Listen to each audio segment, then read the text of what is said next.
Los sueños de Heavenly. Saga Castile 1. Virginia Cleo Andrews. Primera parte. En los Willys. Capítulo 6. El final del camino. Por primera vez, desde que la abuelita me la había dado, y aprovechando un momento en que todos estaban profundamente dormidos, me dirigí de puntillas al lugar secreto donde había escondido la maleta de mamá. La saqué de debajo de las viejas cajas llenas de trastos y, con suma cautela, sentada detrás de Ole Smokey para que Fanny no pudiese verme si se despertaba, saqué la muñeca. Aquella muñeca novia, mágicamente hermosa, que era la imagen de mi madre para mí. Sostuve en mis manos el largo y duro paquete durante un buen rato, recordando la noche de invierno en que la abuelita me lo había dado. Desde entonces, había hurgado una docena de veces en la maleta para acariciar alguna prenda, pero no había desenvuelto la muñeca. En muchas ocasiones había deseado contemplar aquella cara tan linda orlada de cabellos rubios y adorables, pero había temido que si lo hacía, me resultaría demasiado dolorosa la idea de una madre que debió merecer un destino mejor del que había tenido. La débil voz de la abuelita murmuró como un fantasma en mis oídos. «Adelante, pequeña. Ya es hora de que aguces la mirada para ver lo que hay ahí. Muchas veces me pregunté por qué no jugabas con ella y no te ponías esos vestidos de fantasía». Sentí que sus finos y blancos cabellos acariciaban mi cara y creí notar el frío viento invernal al tomar la elegante muñeca vestida de novia y desenvolverla. Contemplé su cara a la luz del fuego. Estaba deliciosa vistiendo su maravilloso traje blanco de encaje y su velo, con aquellos botones diminutos que lo abrochaban hasta debajo del mentón, con sus finas medias blancas y sus zapatos de seda y blonda, blancas también, que podían sacarse y ponerse de nuevo. Tenía ligas de satén azul, supongo que para llevar algo azul, y sostenía una pequeña Biblia blanca y dorada, con flores de azahar de seda y cintas blancas de satén, para llevar algo nuevo. Incluso su ropa interior había sido exquisitamente confeccionada, con un sostén diminuto para sujetar los pequeños y duros senos, y como desafiando la costumbre, había una rajita donde la mayoría de las muñecas aparecían sin sexo. ¿Por qué había sido fabricada de un modo diferente, más real? La muñeca, y lo que había de significar en la vida de mi madre, era parte del misterio de esta. Algún día yo tendría que descubrirlo. Besé su carita y los ojos azules. Miré tan de cerca que vi pequeñas motas verdes y grises y violetas en ellos, como en los míos. Eran mis propios ojos. Por la mañana, mientras Fanny había ido a visitar a una amiga y Tom estaba enseñando a Keith y nuestra Jane a pescar, recordé que la abuelita me había dicho que papá quiso tirar un día todo lo que mamá había dejado al morir, y que por eso ella había escondido la maleta y su contenido. Ahora yo había perdido a la abuelita. Mi mejor conexión con el pasado. Papá nunca me hablaría como lo había hecho ella. El abuelo, sin duda, no se había fijado siquiera en la muchacha a la que su hijo llamaba Ángel. «Oh», suspiré al entrar Tom. «Mira, Tom, esta es una muñeca que la abuelita me dijo que había pertenecido a mi verdadera madre. Una muñeca vestida de novia, hecha para que se le pareciese cuando ella no era más que una niña como yo. Mira lo que está escrito en el pie descalzo». La sostuve de modo que él pudiese verlo, después de haberla vestido de nuevo decentemente, pero sin ponerle las medias y los zapatos. Muñeca retrato original Tatterton ejemplar único. Ponle las medias y los zapatos y escóndela enseguida, murmuró Tom. Fanny viene con nuestra Jane y Keith y esa cara es la tuya, o mucho me equivoco. Sería mala cosa dejar que Fanny destrozase algo tan hermoso. ¿No te sorprende? Claro que sí, pero la descubrí hace tiempo y volví a guardarla por orden de la abuelita. Ahora date prisa, antes de que llegue Fanny. Puse las medias y calcé los zapatos a la muñeca lo más deprisa que pude, y envolví la maleta en la sucia y vieja colcha, escondiéndola de nuevo en un santiamén. Solo después enjugué las lágrimas de mis mejillas. «¿Todavía lloras por la abuelita?», me preguntó Fanny, que podía mostrar emociones de dolor y reír un segundo después. «Ahora está mejor que sentada aquí todo el día sin hacer nada, salvo sufrir y quejarse. Cualquier sitio tiene que ser mejor que este». Mi muñeca me compensaba de muchas cosas. Me compensaba, pensaba yo entonces, del mal humor de Sarah, de la enfermedad de papá, del hecho de no haber visto a Logan en una semana. ¿Dónde estaba él? ¿Por qué no me esperaba ya para acompañarme a casa? ¿Por qué no había venido a darme el pésame por la abuelita? ¿Por qué no iban él y sus padres a la iglesia? ¿Qué clase de afecto me demostraba, después que me había besado? Entonces creí adivinarlo. Sus padres se habían enterado de la enfermedad de papá y no querían que su único hijo frecuentase a una escoria montañesa como yo. No me encontraban lo bastante buena para él, aunque yo no padeciese sífilis. Era mejor no pensar, o hacerlo solo en la muñeca y en el secreto de por qué mi madre, ya mayor, había querido que hiciesen una muñeca que se le pareciese. Nada, salvo la muerte, podía impedirnos ir a la iglesia, y allí nos encaminamos, orgullosos, llevando nuestros viejos harapos, lo mejor que teníamos, con Sara abriendo la marcha, ya que papá se había llevado la camioneta y no venía a recogernos. Yo asía la manaza huesuda del abuelo y tenía que tirar de él, como tiraba de nuestra Jane, que daba la otra mano a Keith. Todos los que estaban en la iglesia volvieron la cabeza para mirarnos, como si una familia tan desgraciada como la nuestra solo pudiese estar compuesta de indignos pecadores. Estaban cantando cuando entramos, cantando con sus espléndidas voces, bien adiestradas, puesto que ellos asistían a la iglesia 3 veces a la semana, mientras que nosotros solo acudíamos los domingos. Roca de los siglos, ábrete para mí. Deja que me esconda en ti. Esconderse, qué palabra tan adecuada. Todos nosotros deberíamos hacerlo así hasta que papá recobrase la salud, Sara pudiese reír de nuevo y nuestra Jane dejase de llorar por una abuelita que se había ido y ya no podía abrazarla. Pero no había un lugar donde ocultarnos. Entonces, al día siguiente, Logan se presentó delante de mi armario en el colegio, sonriéndome con los ojos aunque mantenía serios los labios. ¿Me has añorado esta semana que he estado fuera? Quise decirte que mi abuela había enfermado y debíamos ir a verla, pero teníamos el tiempo justo para tomar el avión. Le miré fijamente, tristes y muy abiertos los ojos. ¿Cómo está tu abuela ahora? Bien. Sufrió un pequeño ataque, pero cuando nos marchamos parecía estar mucho mejor. Me alegro, dije con voz ahogada. ¿He dicho algo que te haya molestado? Seguro que sí. Heaven, ¿no nos juramos que siempre habría sinceridad entre nosotros? ¿Por qué estás llorando? Incliné la cabeza y le conté lo de mi abuela, y él pronunció las palabras adecuadas para consolarme. Lloré un rato sobre su hombro, y con su brazo, rodeándome los míos, enfilamos el sendero hacia mi casa. ¿Y qué me dices del niño que esperaba tu madrastra?, preguntó Logan, pareciendo alegrarse de que Tom y Fanny se mantuviesen alejados con nuestra Jane y Keith. Nació muerto, respondí secamente. La abuelita murió el mismo día. Supongo que todos nos quedamos un poco atontados al perderlos a los dos al mismo tiempo. Oh, Heaven, no es de extrañar tu curiosa actitud cuando te dije que mi abuela se había recobrado. Lo siento en el alma. Espero que alguien me diga, algún día, las palabras que tendría que pronunciar en momentos como este. Ahora no sé qué decirte, salvo que estoy seguro de que habría querido a tu abuelita tanto como tú. Sí, Logan habría querido a la abuelita, aunque ésta hubiese fastidiado a sus padres, como les fastidiaría el abuelo, si alguna vez... Al día siguiente, Miss Dill me pidió que me quedase unos minutos después de la clase. «Ve tú a buscar a nuestra Jane y a Keith», murmuré a Tom antes de subir a la tarima. Estaba ansiosa de encontrarme con Logan, y ansiosa de evitar a una maestra que a veces hacía demasiadas preguntas a las que yo no sabía si tenía que contestar. Ella me miró durante largo rato como si viese, al igual que Logan, que mis ojos habían cambiado. Yo sabía que tenía ojeras y que estaba perdiendo peso. Pero, ¿qué más podía ella ver? ¿Qué tal marchan las cosas para ti?, me preguntó, mirándome directamente a los ojos, como para impedir que le mintiese. Bien, muy bien. Me he enterado de lo de tu abuela, Heaven, y siento que hayas perdido a una persona a la que querías tanto. Te veo con frecuencia en la iglesia, y por eso sé que tienes la misma fe que ella profesaba, y que crees que nuestras almas son eternas. Quiero creerlo. Lo deseo.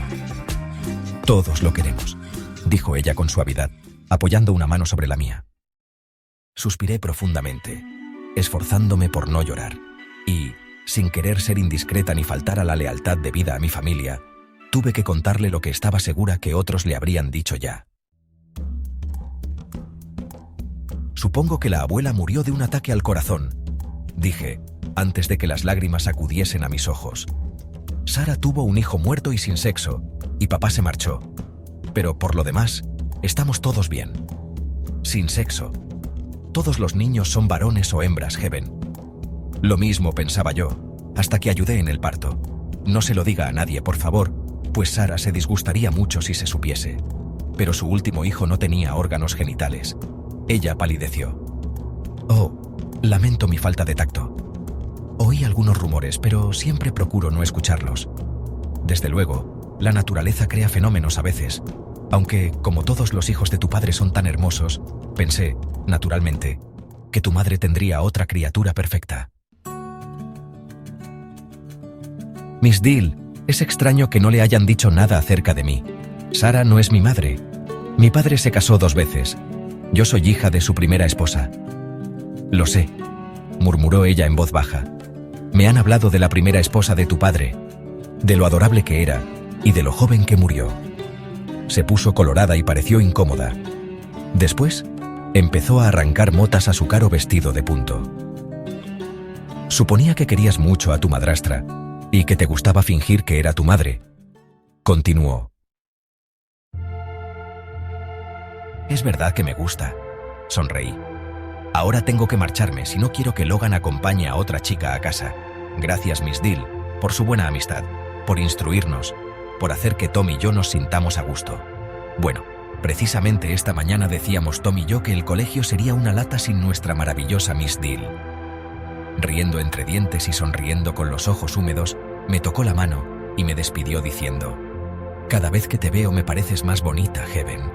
Pero fíjate una meta desde ahora. No renuncies a ella para hacer como esas chicas afanosas de casarse cuanto antes. No se preocupe por eso, dije dirigiéndome a la puerta. Tendré 30 años al menos cuando me meta en la cocina de un hombre para cocerle los bizcochos y lavar su ropa sucia. Y darle un hijo cada año. Y salí corriendo de la clase para ir al sitio donde pensaba que me esperaba Logan. Aquel día era soleado y templado en el valle, con gruesas nubes blancas volando en dirección a Londres, París y Roma, mientras yo corría hacia un sitio donde una pandilla de 6 o 7 muchachos chillaba. «Eres un marica de la ciudad», gritó un bruto llamado Randy Mark a un chico sucio y hecho un asco que me dejó boquiabierta al ver que era Logan. ¡Oh! Por fin la habían emprendido con él, cosa que él decía que no harían nunca. Estaba en el suelo, luchando contra otro muchacho de su edad. Tenía rasgada una manga de la camisa, hinchado y enrojecido el mentón, y le caían los cabellos sobre la frente. Heaven Castile no es más que una puta como su hermana. A nosotros no nos deja, pero a ti sí. No es verdad, rugió Logan, congestionado el semblante y tan furioso que parecía echar humo, mientras hacía una buena presa en una pierna de Randy y se la retorcía despiadadamente. Retira todas tus calumnias acerca de Heaven. Es la muchacha más decente y honrada que he conocido en mi vida. Porque no sabes distinguir las manzanas podridas de las buenas, chilló otro muchacho. ¿Quién habría empezado todo esto y qué habían dicho? Miré a mi alrededor y vi a una chica de mi clase que siempre se burlaba de mi ropa harapienta y que se reía maliciosamente en ese momento. Corrí hacia el sitio donde se hallaba agazapado Tom, dispuesto a intervenir en la pelea. «Tom», le grité, «¿por qué no ayudas a Logan?» Lo haría si no supiese que esto convencería a los otros de que él no sabe luchar. Logan tiene que resolverlo, Heavenly, o sería una vergüenza para él que yo hubiese tenido que ayudarle. Pero tú sabes que los chicos de la montaña no juegan limpio. No importa, debe hacer como ellos, o siempre se meterán con él.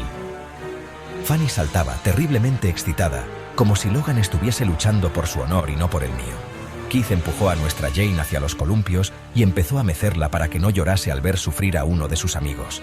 Qué sensato era Keith, pensé, antes de volver a mirar a los contendientes que se debatían en el suelo. Era terrible permanecer allí, contemplando cómo atacaban aquellos chicos a Logan, uno detrás de otro, sin darle tiempo a recobrar el aliento antes de que otro muchacho saltase al cuadrilátero que habían dibujado en el suelo y la emprendiese a puñetazos contra él. Logan sangraba, tenía la cara magullada e hinchada y el ojo izquierdo medio cerrado. Agarré a Tom, casi llorando. «Tom, tienes que ayudarle ahora». «No, espera, lo está haciendo muy bien». ¿Cómo podía decir eso si Logan parecía hallarse 10 veces peor que cualquiera de los otros? Le están matando, y tú dices que lo está haciendo muy bien.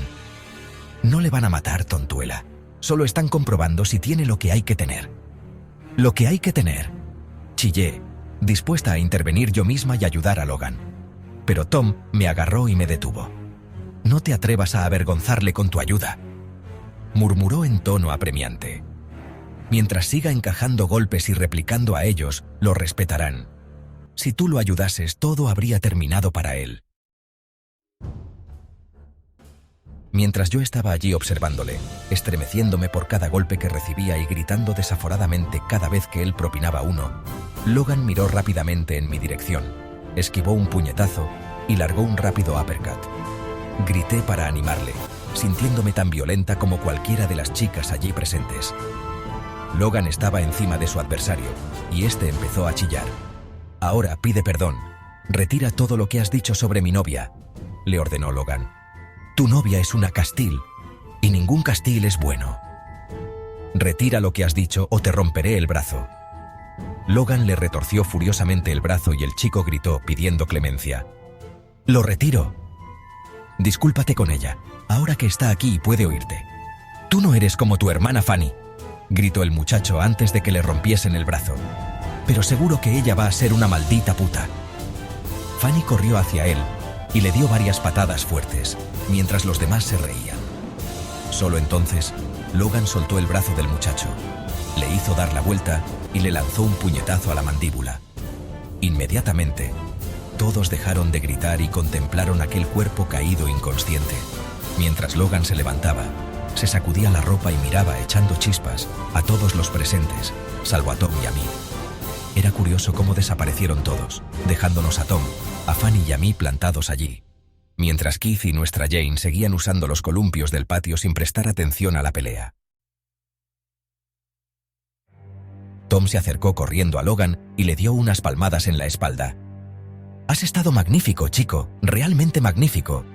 Aquel gancho de derecha fue perfecto. Giraste sobre la pierna izquierda en el momento exacto.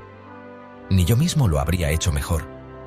Gracias por darme las lecciones», murmuró Logan, que parecía aturdido y terriblemente agotado.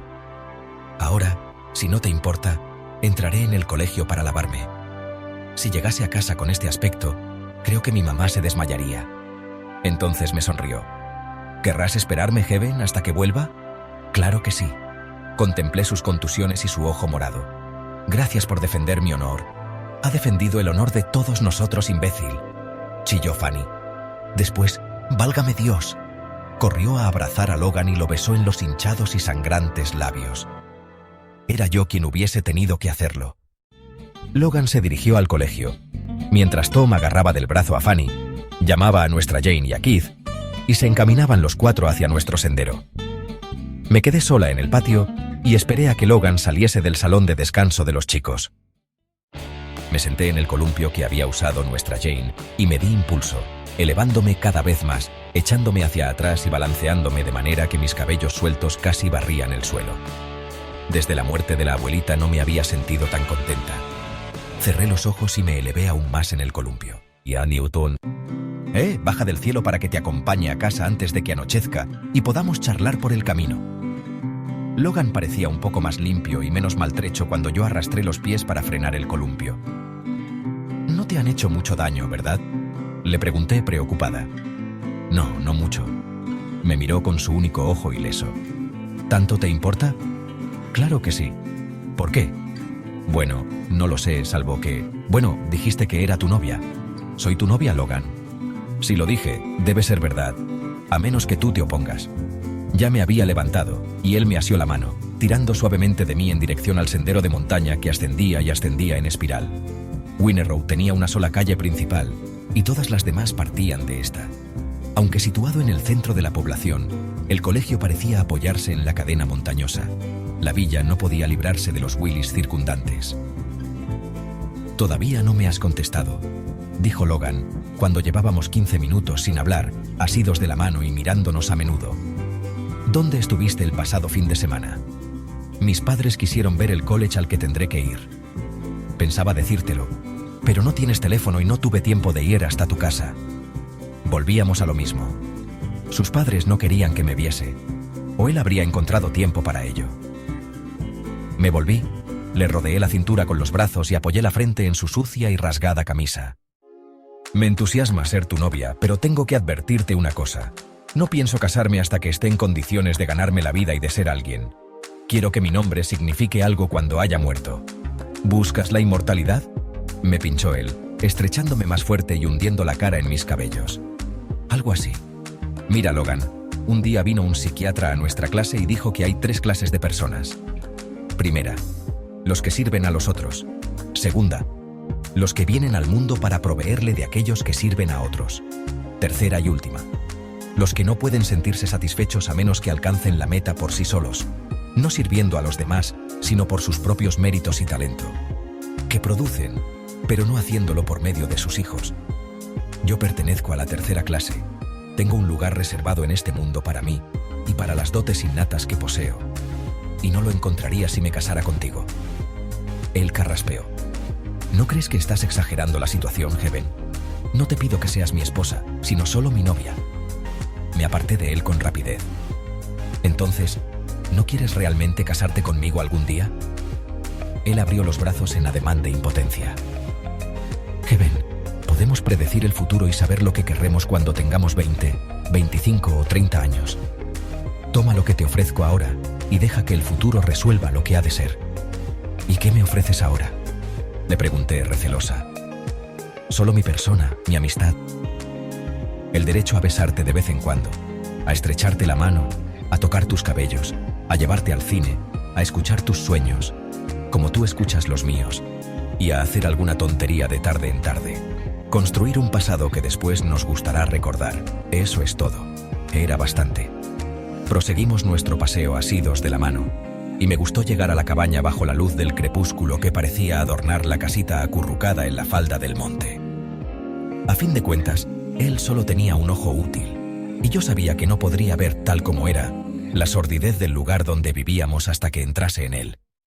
Me volví y tomé su cara entre las palmas de mis manos.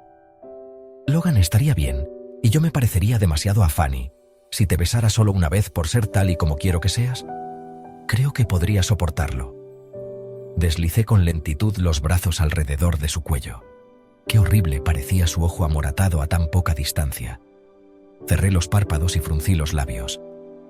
Besé aquel ojo hinchado, la mejilla herida y finalmente sus labios.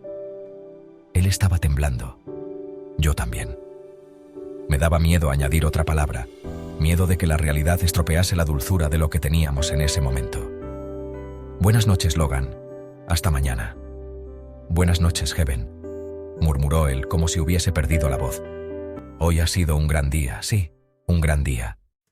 En aquella hora del crepúsculo en que la abuelita solía llamar melancólica, observé a Logan hasta que se perdió de vista y desapareció en la oscuridad, antes de volverme y entrar en la cabaña que, inmediatamente, deprimió mi ánimo exaltado.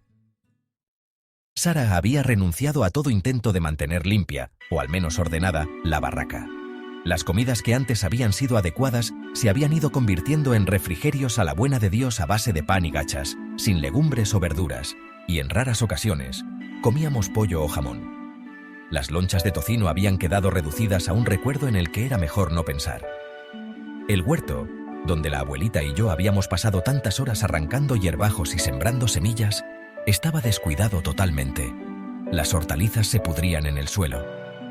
Como papá nunca venía a casa, no había cerdo salado ni jamón en la despensa para dar mejor sabor a nuestra sopa de alubias, o coles o espinacas o nabos. Nuestra Jane se mostraba melindrosa, negándose a comer o vomitando lo que tomaba.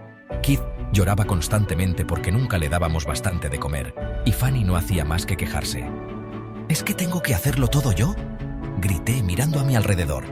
Fanny, ve al pozo, llena el cubo y tráelo con agua hasta los bordes, no solo unos cuantos vasos como sueles hacer. Tom, ve al huerto y arranca lo que haya en él en condiciones de comerlo. Nuestra Jane, deja de llorar. Keith, distrae a nuestra Jane para que se esté quieta y yo pueda pensar. No me des órdenes, gritó Fanny. No tengo que obedecerte. Solo porque un muchacho se ha peleado por ti, no debes considerarte la reina de esta montaña. Tienes que obedecer a Heaven. Me apoyó Tom, dando un empujón a Fanny hacia la puerta. Ve al manantial y trae verdadera agua fresca. Allí está muy oscuro, gimió Fanny. Ya sabes que me espanta la oscuridad. Está bien, Iré yo a buscar agua al manantial y tú arrancarás las hortalizas y dejarás de replicar: «O seré yo el rey de la montaña y te daré 10 fuertes azotes en el culo». Aquella noche, mientras yacía en su jergón y me miraba compasivamente, Tom murmuró: «Kevin, siento en el fondo de mi corazón que esto cambiará un día para todos nosotros. Mamá volverá a ser lo que era y preparará de nuevo buenas comidas. Limpiará la casa y tú no tendrás tanto que hacer. Papá volverá curado y será mejor con nosotros. Creceremos, nos graduaremos en la escuela superior, iremos a la universidad, seremos tan listos que ganaremos montones de dinero y viajaremos en grandes automóviles. Viviremos en mansiones, tendremos criados y nos reiremos de haber pensado que nuestra suerte era dura, sin sospechar que las cosas buenas pudiesen ser para nosotros. Nuestra situación actual hace que seamos resueltos, audaces, mejores que los que tienen un camino fácil. Al menos así lo dice Miss Deal. Con frecuencia no hay mal que por bien no venga. No me compadezcas. Sé que algún día mejorarán las cosas, dije, enjugándome unas lágrimas de flaqueza. Él se arrastró sobre el jergón para abrazarme, y sus fuertes y jóvenes brazos me dieron sensación de calor, de seguridad. Yo puedo ir en busca de papá, y tú habla con mamá. «Mamá», dije a la mañana siguiente, esperando animarla con una charla casual antes de entrar en cuestiones serias. «Hace solo unas horas que pensé que me había enamorado». «Serás una maldita estúpida si lo haces», farfulló Sara, mirando mi figura que estaba adquiriendo definitivamente las formas de mujer. «Vete de esta montaña, vete lejos de aquí, antes de que algún hombre te haga un crío», me advirtió. «Vete lo más deprisa y lo más lejos que puedas antes de convertirte en lo que soy yo». Afligida, rodeé a Sara con mis brazos. «Mamá, no digas esas cosas. Papá vendrá a casa pronto y traerá la comida que necesitamos. Siempre vuelve antes de que estemos hambrientos realmente». «Sí, vaya si lo hace». El semblante de Sara adquirió una fea expresión. En el momento preciso, nuestro querido Luke vuelve a casa, harto de putas y de bebida, y arroja las bolsas de comida sobre la mesa, como si nos trajese oro en lingotes. Eso es cuanto hace por nosotros, ¿no? «Mamá». «Yo no soy tu madre», chilló Sara con rostro enrojecido y febril. «Nunca lo fui. ¿Dónde está la inteligencia que te imaginas tener? ¿No ves que no te pareces a mí en nada?» Se quedó plantada sobre los pies descalzos, desgreñados los largos cabellos rojos, que no había lavado ni peinado ni cepillado desde que su hijo había nacido muerto, como tampoco se había bañado ella en más de un mes. «Voy a marcharme de este agujero infernal, y si tú sabes lo que te haces, no tardarás en imitarme». «Mamá, por favor, no te vayas», grité desesperada tratando de asirle las manos. «Aunque no seas mi verdadera madre, yo te quiero, te quiero. Siempre te he querido.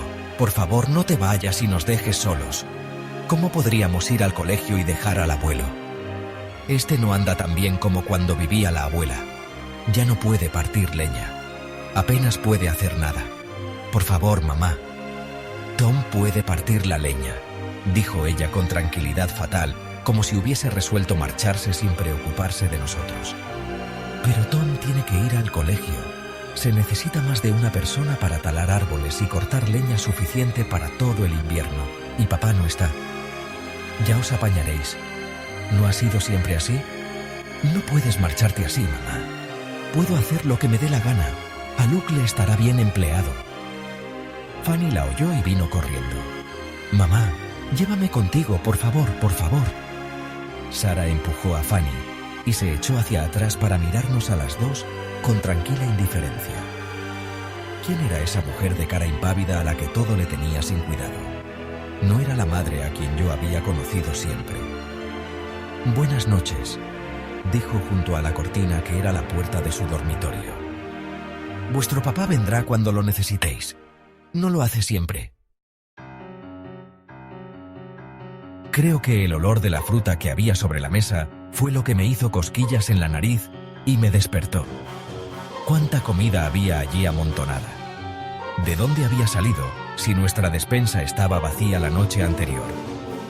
Cogí una manzana y la mordí. Fui a llamar a Sara para decirle que papá había venido mientras dormíamos y nos había traído comida. Al apartar la gastada cortina, me quedé helada, clavados los dientes en la roja manzana, con los ojos desorbitados. Sara no estaba allí. La cama aparecía deshecha y vi una nota sobre el colchón. Durante la noche, y aprovechando nuestro sueño, Sara se había marchado a hurtadillas, dejando una nota para que se la entregásemos a papá cuando volviese. Si es que volvía. Sacudí a Tom para despertarle y enseñarle la nota. Él se sentó en el jergón, frotándose los ojos, y la leyó 3 veces antes de comprender lo que pasaba. Se le cortó la respiración e hizo esfuerzos por no llorar. Ambos teníamos 14 años entonces. Los aniversarios se sucedían sin fiestas ni clase alguna de celebración para marcar nuestros cumpleaños. «¿Qué hacéis levantados tan temprano?», gruñó Fanny. Estaba malhumorada como siempre que se despertaba y sentía los huesos doloridos por las duras tablas y la delgadez del jergón que separaba su esqueleto del suelo. «No huelo a bizcochos cociéndose, ni a tocino friéndose. No veo gachas en la cacerola», se impacientó. «Mamá se ha ido», le dije con voz débil. «Mamá nunca haría eso», contestó ella, sentándose y mirando a su alrededor. «Está en el retrete». «Mamá no le deja notas a papá cuando va al retrete», razonó Tom. «Todas las cosas han desaparecido, las pocas que tenía». «Pero la comida, veo alimentos sobre la mesa», chilló Fanny. Se levantó de un salto y corrió a coger un plátano. «Apuesto a que papá volvió y trajo todas estas cosas. Y él y mamá están por ahí, en algún sitio, peleándose». Al pensar mejor en todo aquello, me pareció muy probable que papá hubiese entrado por la noche, dejado la comida sobre la mesa y salido sin decir una palabra a nadie. Y quizás el hecho de encontrar allí todos aquellos alimentos y saber que papá no se había tomado la molestia de quedarse, o de saludarla al menos, había dado el motivo definitivo a Sara para marcharse, pensando que nos dejaba comida suficiente para alimentarnos hasta que él volviese. ¡Qué extraño! Nuestra Jane y Keith se tomaron la ausencia de Sara como si siempre hubiesen vivido sobre un suelo inestable, y Sara no les hubiese dado el cariño suficiente para que viesen un cambio en la situación. Ambos vinieron corriendo hacia mí y se miraron a la cara. «Hevly», gritó nuestra Jane, «tú no vas a marcharte, ¿verdad? ¡Cuánto temor en aquellos grandes ojos de color agua marina! ¡Qué hermosa la carita de muñeca que me miraba con tanta fijeza!». Le revolví los rojizos cabellos rubios. «No, querida, yo me quedo. Keith, acércate para que pueda darte un fuerte abrazo. Hoy tendremos manzanas fritas y morcilla para el desayuno, con bizcochos. Y mira, papá nos ha traído margarina. Algún día comeremos verdadera mantequilla, ¿no es cierto, Tom? Bien, espero que sí, pero ahora me contentaré con esto. Bueno, ¿crees realmente que papá vino esta noche, como Santa Claus, y nos dejó todo esto? ¿Quién más podría ser? Tuvo que darme la razón. Por muy odioso y ruin que fuese papá, procuraba que estuviésemos bien alimentados y tuviésemos el mayor calor posible. A partir de ese momento, la vida se redujo a lo fundamental. Sara se había escapado y la abuelita estaba muerta. El abuelo ya no podía hacer nada, salvo estar sentado, con la mirada perdida, tallando madera. Fui a la mecedora donde había dormido toda la noche, doblado sobre sí mismo y con aire desdichado. Lo tomé de la mano y le ayudé a levantarse. Tom, acompaña al abuelo al retrete mientras yo preparo el desayuno, y cuando haya comido, dale más madera para tallar. No puedo soportar verle así, sin hacer nada. Supongo que, en un día tan desgraciado, el desayuno facilitó un poco las cosas. Pudimos comer morcillas calientes, manzanas fritas y patatas, y bizcochos con algo que tenía que saber tan bien como la mantequilla. Ojalá tuviésemos una vaca, dijo Tom, pensando que ninguno de nosotros tomábamos suficiente leche. Ojalá no se hubiese jugado papá la última que nos quedaba. «Podrías robar una», sugirió Fanny, que entendía mucho de eso. «Skitterball posee ahora la que era nuestra. Papá no tenía derecho a jugarse nuestra vaca, por consiguiente debes recuperarla, Tom». Yo sentía un vacío en mi interior, llena de preocupaciones demasiado graves para mis pocos años. Cuando lo pensé mejor, me di cuenta de que había muchas chicas de mi edad que tenían una familia propia. Sin embargo, aquellas chicas no deseaban, como yo, una educación superior. Se contentaban con vivir sus vidas de esposas y madres y con morar en barracas. Si sus maridos las pegaban una vez a la semana, pensaban que era porque se lo merecían. «¿No vienes, Heaven?», preguntó Tom, preparándose para ir al colegio. Miré al abuelo de nuevo y después a nuestra Jane, que no se encontraba muy bien. Apenas había probado el mejor desayuno que habíamos tenido en muchas semanas. «Ve tú, Tom, y llévate a Fanny y a Keith. No soy capaz de dejar a nuestra Jane cuando se encuentra mal. Además, no quiero ver al abuelo sentado ahí sin hacer nada, meciéndose y olvidándose de que le conviene andar un poco. Él se encuentra bien. Puede cuidar de nuestra Jane». Yo sabía que, a pesar de decirlo, ni él mismo se lo creía. Se ruborizó y agachó la cabeza. Me pareció tan desgraciado que sentí de nuevo ganas de llorar. «Dentro de unos días lo arreglaremos todo, Tom. La vida seguirá igual, ya lo verás». «Yo me quedaré», se ofreció Fanny. «Cuidaré de nuestra Jane y del abuelo». «Una solución perfecta», convino Tom entusiasmado. «Fanny no va a terminar la segunda enseñanza y es lo bastante mayor para hacer cosas sencillas». «Muy bien», dije yo, para ver su reacción. «Primero tendrás que dar un baño frío a nuestra Jane, Fanny. Cuida de que beba 8 vasos de agua durante el día. Haz que coma un poco de vez en cuando. Acompaña al abuelo cuando vaya y vuelva del retrete y haz todo lo posible para limpiar y ordenar la casa». «Iré al colegio», declaró Fanny. «No quiero ser la esclava del abuelo ni hacer de madre a nuestra Jane. Iré donde están los chicos». Tenía que habérmelo imaginado.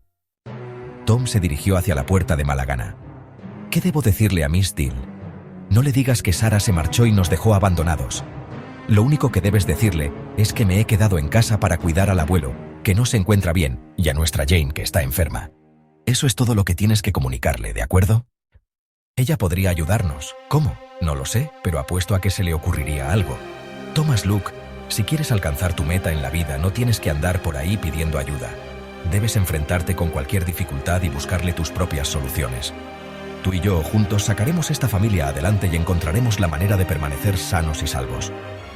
Di lo que quieras, pero impide que Logan y Miss Deal se enteren de que mamá nos ha abandonado, porque puede volver en el momento menos pensado, cuando se dé cuenta de que ha obrado mal. Y no querríamos avergonzarla, ¿verdad? No, suspiró él, y pareció aliviado. Seguro que volverá cuando lo piense mejor y comprenda que lo peor que ha podido hacer es marcharse. Asió la mano derecha de Keith. Fanny cogió la izquierda de este, y los tres echaron a andar hacia el colegio, dejándome plantada en el porche con nuestra Jane en brazos. La pequeña se echó a llorar al ver que Keith se iba, resignado, al colegio, mientras yo lamentaba no poder ir con ellos. Lo primero que hice después de bañar a nuestra Jane y acostarla en la gran cama de metal fue dar al abuelo sus cuchillos y sus trozos de madera de primera calidad. Talla algo que le hubiese gustado a la abuelita. Una coneja de grandes y tristes ojos, por ejemplo. A la abuelita le gustaban mucho las conejas, ¿no es cierto? Pestañeó un par de veces. Miró la mecedora vacía que se negaba a usar, aunque era la mejor, y 2 gruesas lágrimas se deslizaron por sus arrugadas mejillas. «Para Annie», murmuró, mientras tomaba su cuchillo predilecto. Volví mi atención a nuestra Jane y traté de que su fiebre bajase dándole más hierbas medicinales, pensando en lo que habría hecho la abuelita en un caso así. Después, empecé a realizar todas las tareas que Sarah solía hacer antes de abandonarnos. Tom pareció muy afligido cuando, al venir del colegio con la esperanza de que mamá hubiese vuelto, se encontró con que no había sido así. «Supongo que ahora tendré que hacer de cabeza de familia», dijo, como abrumado por todo lo que se le venía encima. «No habrá dinero en casa, si alguien no sale a ganarlo. Es difícil encontrar trabajo en un taller si no se poseen las herramientas adecuadas. Las tiendas no regalan la comida, y la que hay ahora no va a durarnos mucho. Además, seguro que necesitamos zapatos nuevos. Tú no puedes ir al colegio con los que tienes, Heavenly. No podré ir con zapatos o sin ellos, dije con voz apagada, moviendo los dedos de los pies que sobresalían de los zapatos, pues estos me estaban demasiado pequeños y había tenido que cortarlos por delante. Sabes que no puedo dejar solo al abuelo, y nuestra Jane está demasiado delicada para volver a la escuela. Si al menos tuviésemos el dinero necesario para llevarla a un médico, Tom.